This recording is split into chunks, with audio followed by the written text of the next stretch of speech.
મિત્રો, ગરમીમાં એક ઘૂંટ અને દિલ થઈ જાય કુલ. લીચી નારિયેલનો આ જાદુ અજમાવ્યો કે નહીં? તો જય શ્રી કૃષ્ણ મિત્રો, હું છું કલ્પના. લીચી કોને કોને ભાવે છે? મને તો બહુ જ ભાવે છે, તો એના માટે મેં લીચી લઈ લીધી છે. આજે આપણે લીચી કુલર બનાવવાના છે. તો લીચીને ધોઈને આપણે એના છોણા કાઢી અને અંદરથી બી કાઢી લઈશું અને બધી જ આ રીતે ભેગી કરી લેવાની છે.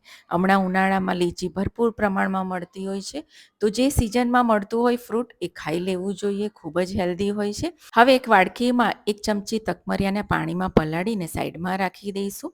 લીલું નારિયેળ લઈ લઈશું, એને પણ તોડી લઈશું અને પાણીને આપણે સીધા મિક્સર જારમાં લઈ લઈશું અને ત્યારબાદ લીચી જે આપણે સાફ કરીને રાખી છે એ બધી જ નાખી દેવાની છે.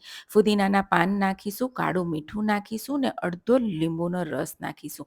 બધું સરસ ચન કરી લેવાનું છે અને ત્યારબાદ 1 ગ્લાસમાં બરફ નાખીશું, તકમરિયા પલાળેલા નાખીશું, લીચી સમારેલી નાખીશું અને જે આપણે કુલર બનાવ્યું છે એ નાખીશું. લીચીથી અને ફુદીનાના પાનથી ગાર્નિશિંગ કરીશું, ઉપર તકમરિયા નાખીશું અને ઠંડુ ઠંડુ લીચી અને લીલા નારિયેળનું આપણું કુલર બનીને રેડી થઈ ગયું છે. ગરમીમાં તમે આ પીશો ને તો ખૂબ જ ઠંડક આપશે અને એકદમ હેલ્ધી પણ છે અને ઇમ્યુનિટી બૂસ્ટર પણ છે. તો ચોક્કસથી ટ્રાય કરજો.